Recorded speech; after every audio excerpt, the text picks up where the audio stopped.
आज के इस साहित्यिक आयोजन में उपस्थित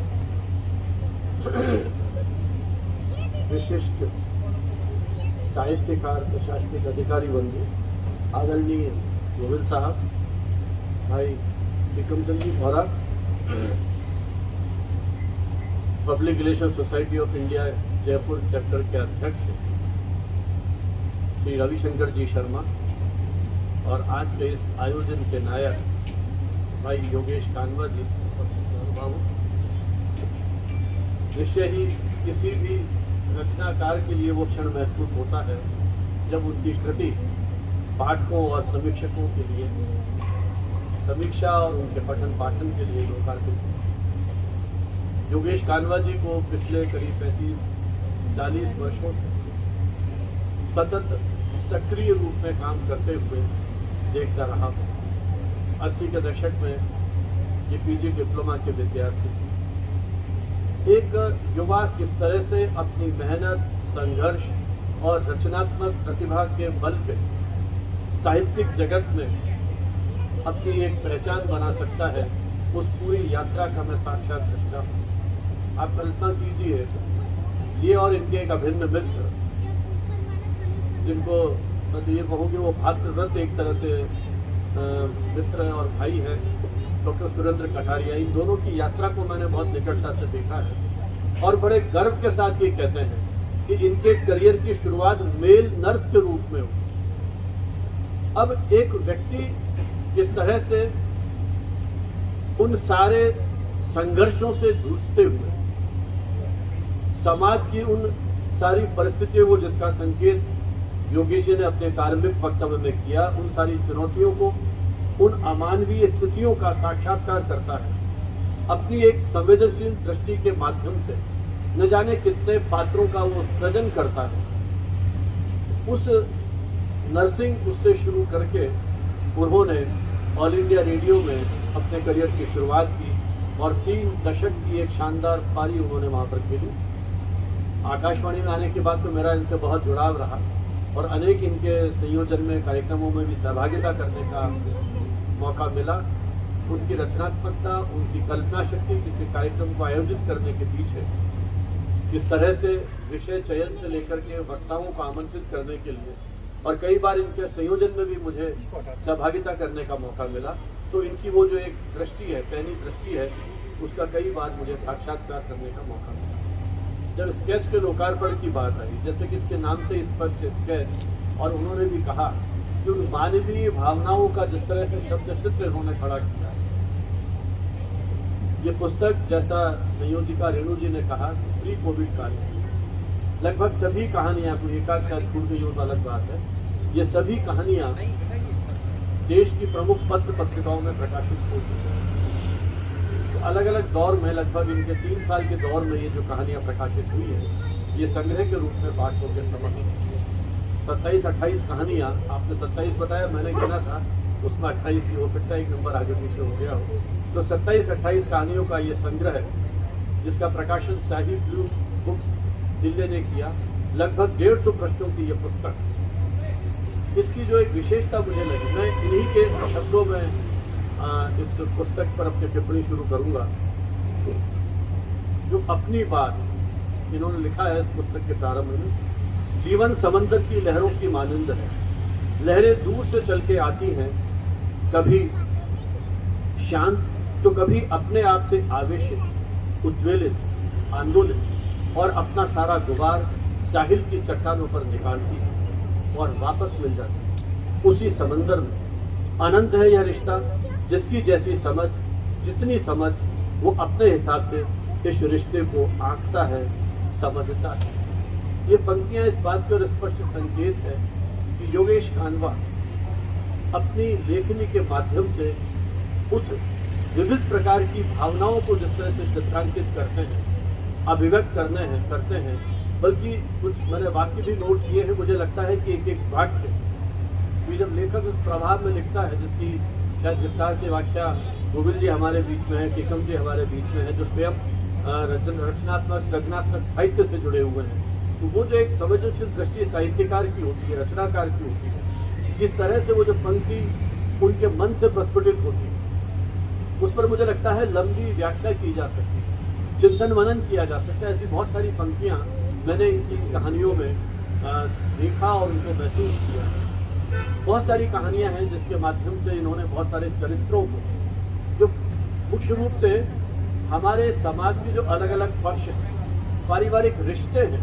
उनको बहुत गहराई से योगेश जी ने देखने, परखने और फिर उन पात्रों के माध्यम से जीने का प्रयत्न किया। जो भाषा की सहजता है, सरलता है, छोटे छोटे वाक्यों में किस तरह से वो गंभीर बात कहने में सक्षम है, ये कृति उसका पर्याय है। भाषा, जैसा मैंने आपसे कहा कि जो शब्द हैं इनके, वो अपने आसपास के जीवन से उठाए हुए हैं। कहीं इन्होंने एक भाषा का पांडित्य प्रदर्शन की जो प्रवृत्ति है वो कहीं नहीं। जो कथोपकथन है, छोटे छोटे वाक्य, किस तरह से पात्र आपस में संवाद करते हैं और वो छोटे छोटे वाक्य उस कहानी में रुचि पैदा करते हैं। मैंने हालांकि परसों रात को उस आयोजन में पुस्तक ली थी, कल दिन भर कुछ कार्यों में व्यस्त था, देख नहीं पाया, तो आज सुबह से जब मैं पढ़ने बैठा लगभग एक सिटिंग में आधी से अधिक किताब को जो है वो पढ़ लिया। कहानियों में वो उत्सुकता है, वो रोचकता पैदा करती हैं कि हम उस एक सांस में उस पूरी कहानी को पढ़ जाते हैं। कहीं वृद्धावस्था की टीस है, तो कहीं पारिवारिक हिंसा के प्रति इनके मन में एक कारुणिक भाव जगा है, कहीं वर्क प्लेस के हैरेसमेंट को संकेत किया है। तो उन्होंने अपने पात्रों से कहीं बेटी को, कहीं पिता को, कहीं वो जो एक बाजार में घूमता हुआ एक जो फेरी वाला है, उसके माध्यम से न जाने कितनी भावनाओं को बहुत ही संवेदनशीलता के साथ मन में एक कहीं करुणा का भाव पैदा करते हैं। आलू के पराठे शायद उनकी पहली कहानी है। किस तरह से बेटी के विवाह का जो सारा परिदृश्य है, उस दौर में किस तरह से एक पिता वहां पहुंचता है और एक लंबे गैप के बाद, ये मेरे ख्याल कई तरह के परिवारों की शायद चुनौतियां हैं, और वो अपने जीवन भर की पूंजी उन 2 बच्चों के नाम पे कर जाता है और जैसे ही घर पहुंचता है उसके जीवन का अवसान हो जाता है। और उन बच्चों के दिल पे इतने लंबे समय बाद पिता के दर्शन हुए, लेकिन शायद उस तरह के जीवन में जो संवाद की स्थिति होनी चाहिए थी, कई कारण रहे होंगे, परिवार के स्तर से टूट रहे हैं, लेकिन कहीं ना कहीं जो एक स्वर बाद में आता है कहानी का, वो एक उत्साहपरक या एक सकारात्मक संदेश देता है। कहीं निराशा या कुंठा की बात नहीं।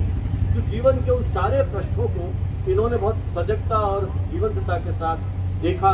और समझा है। औरत के भीतर की औरत, हिरण्य सी कुचाले भरती वह महिला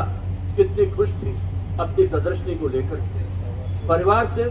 अपनी अभिरुचियों को पूरा न करने में अपनी एक मित्र से जो उसको सहयोग मिलता है, उसके उस उमंग और उल्लास को बहुत ही गहराई से, बहुत ही उमंग से, उल्लास से लेखक योगेश कानवा ने जीने का प्रयास किया है। और एक मित्रता, किस तरह से एक ऐसी महिला जो अपने परिवेश के कारण, पारिवारिक सहयोग न मिलने के कारण जो पेंटिंग में उसकी रुचि थी उससे वंचित होती है, किस तरह से वो उसको प्रेरित करती है, कितनी सरलता और सहजता के साथ वो उसको समझा देती है। विसायती बाबा, एक छोटी सी बच्ची, देखिए कहीं ना कहीं वो एक सांप्रदायिक सद्भाव वाली जो बात है, जैसा इन्होंने बताया कि अमानवीय यातनाएं उस दौर में उन्होंने देखा और कहीं ना कहीं उनका लेखक मन उससे विचलित होता है, तो शायद उस रूप में भी समाज के अलग अलग पात्रों को वो देखते हैं कि वो रहमान एक छोटी सी बच्ची जब उनसे सोने के उसकी बात करती है, वो कोई गोटे की बात करती है, तो कहीं ना कहीं वो पिघल जाते हैं और बड़ी मेहनत करते हैं उस 10-12 साल की बच्ची की मनोभावना को पूरी करने के। और एक गैप आता है, कहाँ वो सारा सामान लेकर के प्रतिदिन वहाँ आया करते थे और वो आस पड़ोस की जो मोहल्ले की महिलाएं वहाँ आकर के उसका सामान खरीदती थी, वो गैप आया, सभी लोग कहीं चिंतित थे और एक अनायास वो आते हैं और उस बच्ची की जो इच्छा थी उसको पूरा करते हैं। तो किस तरह से, और उसके साथ ही वो जीवन से भी अलविदा करते हैं। तो देखिए उन भावनाओं के माध्यम से उस वात्सल्य को, किसी तरह का रिश्ता नहीं है जो हम रिश्तों की बात करते हैं समाज में, लेकिन उस संवेदना को किस तरह से उसने पकड़ा कि एक सामान बेचने वाला किस तरह से एक बच्ची के साथ अपने आप को जोड़ता है और उसकी इच्छा को पूरी करने के लिए शायद इस तरह की भावनाएं हमारे उन सामाजिक रिश्तों में भी आने लगे, तो जिस हम सामाजिक सौहार्द की और इसकी बात पुस्तकों में पढ़ते हैं, शायद वो यथार्थ रूप में ले सके। कुछ कहानियां ऐसी हैं जो जो जो पाश्चात्य संस्कृति से जो हमारा प्रभाव पड़ रहा है हमारे परिवेश, चाहे वो महिलाएं हैं चाहे पुरुष हैं, या इसको दूसरे रूप में कहूं तो महिला पुरुष संबंधों के बीच जो दैहिक प्रेम भावना है वहां से ऊपर उठ करके किस तरह से हम उन परिवारों को टूटने से बचा सकते हैं, मुझे लगता है उसमें केंद्रित जो 3-4 कहानियां हैं उसमें जिस स्पष्टता के साथ उन्होंने उस व्यक्ति की भावनाओं को, महिला पुरुष संबंधों को मनोवैज्ञानिक धरातल पर प्रस्तुत करने की कोशिश की है, वो योगेश कानवा की, मुझे लगता है कि उस समाज के परिवर्तित स्वरूप को जो देखने और परखने की क्षमता है। रिश्तों की जमीन आज बांध होती जा रही, बंजर की धरा पर आज सैकड़ों नागफनियों ने फिर अपना सिर उठाया है। जीवन में इस खुलेपन को, परिवारों पर पड़ने वाले इस प्रभाव को नीलोत्पल और नीलिमा जैसे चरित्रों के माध्यम से दहक कहानी में इन्होंने व्यक्त किया है। नीलेश और डॉली जैसे चरित्रों के माध्यम से बॉस कहानी में इन्होंने आधुनिक युग में उस पाश्चात्य संस्कृति की बढ़ती यौन उन्मुक्तता की ओर संकेत करते हुए पवित्र प्रेम को कहीं न कहीं प्रतिष्ठित करने का प्रयास किया है। देखिए, उस पात्र के मन में जो अंतर्द्वंद चलता है, विचारों के सैकड़ों नाग उसके तनमन को लिपटते हुए उससे जान पड़ते हैं, जो घसीट रहे थे एक ऐसी ऊंची खाई में अपनी लपलपाती जीभ से उसे चाटने को। देह की दहक रिश्तों की महक को किस तरह से बदमिजाज करती है। देखिए, एक एक वाक्य जो है वो कहीं हमें सोचने को विवश करता है। कर्म और कंकर का कोई पता नहीं होता, एक कंकर गटर में बहता है तो एक कंकर शंकर बन जाता है। तो किस तरह से इन्होंने इन छोटे छोटे वाक्यों के माध्यम से उन मानवीय भावनाओं का, मानवीय कार्य व्यापारों का जिस तरह से चित्रण किया है, मुझे लगता है इस नाम के स्केच कहानी जो इनकी बहुत बड़ी है, जो इसका मूल जो आलेख है उसमें वही जो बात है कि भावनाओं के जो चितेरे हैं, या जिस तरह से रेखा चित्रों के माध्यम से इन्होंने बात कही है, देह की जीत, मेनका और चिंटू जैसे चरित्रों के माध्यम से घरेलू हिंसा की शिकार मेनका का संघर्ष, बेटे की पढ़ाई के लिए वो टक्कर देती है और अंततः स्वयं को देह से अधिक कहीं साबित करने का प्रयत्न करती है। बेटा उसका चिंटू, जब उसके पिता ने उसकी पढ़ाई के लिए पैसा देने के लिए मना कर दिया, इस प्रकार से वो ऋण दे करके उस बच्चे को पढ़ाती है, तो माँ का जो वात्सल्य है उन सारे संघर्षों की मुक्ति नहीं है, कहीं न कहीं संघर्ष करती है और एक जुझारू चरित्र के रूप में हमारे सामने आती है। तो ऐसी बहुत सारी कहानियां हैं। नदी का जो उन्होंने मानवीकरण किया है, मुझे वो पंक्तियां भी बड़ी रोचक लगी हैं, जिसमें इन्होंने लिखा, स्त्रीवर वही जो तुमने महसूस किया, देखा तुमने इन लोगों ने मेरा क्या हाल। देखिए, नदी जो है, मतलब एक अधिकारी, एक युवा जो पढ़ने के लिए अमेरिका चला गया, 20-25 साल बाद जब अपने गांव में लौटता है तो वह अचंभित हो जाता है कि मैं कैसा गांव छोड़ के गया था, जिसमें प्रकृति का एक सुंदर वो सारा स्वरूप था, लेकिन उस तथाकथित विकास के नाम पे पर्यावरण को जिस तरह से नष्ट किया गया, तो वो कहीं न मन में बेचैन है। और देखिए, देख किस तरह से नदी जो उसके सामने बहती थी, उस नदी में उसने उस सारे जीवन के उस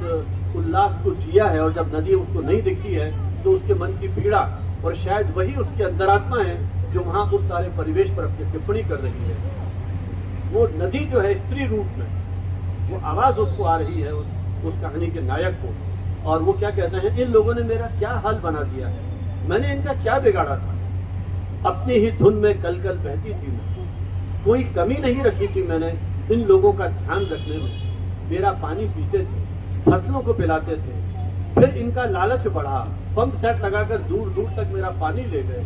पर मैं बावली खुश होती थी, सोचती थी कितनी अच्छी बात है, मेरा पानी कहाँ कहाँ पहुँच रहा है। चारों ओर खुशहाली थी, लहलहाती फसलें, नाचते झूमते लोग, और फिर इनकी भूख और बढ़ी, मेरे रास्तों को रोका, एनिकट्स बनाकर, ऊंची ऊंची दीवारें बनाकर, और मैं सिकुड़ती गई भीतर ही भीतर, धीरे धीरे। लेकिन उससे भी ज्यादा तकलीफ मुझे थी, मेरी धार के साथ जीने वाली मछलियां भी मर रही थी, वो परिंदे जो मुझ पर ही आश्रित थे अब कहीं नहीं दिखता, शायद वो भी मर गए होंगे या फिर कहीं और चले गए होंगे, लेकिन बेचारी ये मछलियां उड़ नहीं पाती, अब ये कहाँ जाएं, मेरे साथ साथ इनको भी मरना पड़ रहा है, कौन समझता है मेरे और उन मछलियों के दर्द को। और जैसे जैसे मैं बंजर होती गई, मेरे भीतर कंकाल जमते गए, और फिर एक दिन मुझे लगता है कि ये जो टिप्पणियां हैं, शायद वो योगेश कानवा का जो अंदर का भीतर का कलाकार है, उसका जो एक विचारक के रूप में, एक संचारक के रूप में, कम्युनिकेटर के रूप में शायद वो कहीं संदेश देने का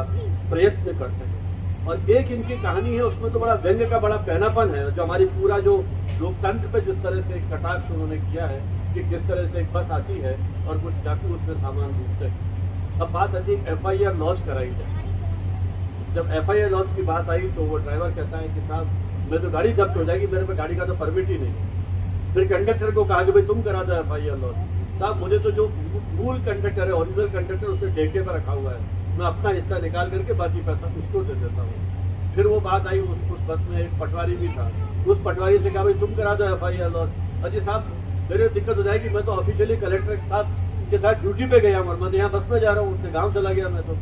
फिर एक कोई और एक व्यक्ति, हाँ मास्टर साहब से कहा, मास्टर साहब कहते हैं साहब मेरे तो स्कूल में वहाँ अटेंडेंस लग रही है, मैंने FIR लॉन्च कराई तो मेरे तो वहाँ प्रॉब्लम हो जाएगी। अब देखिए किस तरह की स्थिति मतलब जो है, तो वो पूरा उसके आगे और चलती है, तो बहुत ही पीछे कटाक्ष उन कहानियों के माध्यम से है। मुझे लगता है मैं तो हर कहानी पे कहने के नोट्स लिए बात करेंगे, शायद अभी आधे घंटे तक और बात होती चली जाएगी।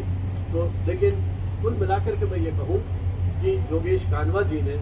बहुत ही संवेदनशीलता के साथ अपने आसपास के उन परिवेश में जो चरित्र हैं उनको अपनी कहानी के माध्यम से जीवित किया है। और कोई भी रचना का, देखिए कहानी जैसा इन्होंने कहा कि एक पंक्ति, एक घटना कहीं न कहीं इनको विचलित करती है। और पहले कविताओं के माध्यम से बात करते थे, फिर कहानियों के माध्यम से तीसरा कहानी संग्रह इनका ये प्रकाशित हुआ है। और उसमें समाज के वो नानाविध चरित्र कहीं आने वाले समय में वो ऐसे कालजयी चरित्र बन सकेंगे जो इस समाज को एक सकारात्मक संदेश देने में सक्षम होंगे। और आने वाली पीढ़ियां इन सारी चीज़ों को पढ़ के, क्योंकि साहित्यकार इस माध्यम से कहीं न कहीं उस पूरे समाज का ताना बाना बुनता है, आने वाले समय में ये सारी घटनाएं, मुझे लगता है कि जब हम आज के सामाजिक परिवेश का, इतिहास का कहीं न कहीं लिपिबद्ध करते हैं, तो ये सारा साहित्य उसमें एक आधार भूमिका के रूप में, एक मूल पुरुष के रूप में भी कहीं न कहीं काम करता है। तो भाई योगेश जी ने जिस तरह से इन रचनाओं को, चरित्रों को गढ़ा है, हम उनको बधाई देते हैं। इस आशा, उम्मीद और शुभकामनाओं के साथ कि आने वाले समय में, अब तो चूँकि सेवानिवृत्त हो गए हैं, हालांकि ज्वाइन कर लिया है जॉब और, लेकिन उसके बावजूद इनकी जो निरंतर ये यात्रा रही सृजनात्मक, ये इसी तरह से जारी रहेगी। और इनकी कविता, कहानी और उपन्यासों के माध्यम से इनके पाठक रसास्वादन उसका करते रहेंगे। बहुत बहुत शुभकामनाएं, धन्यवाद मुझे अवसर दिया। जय हिंद, जय भारत।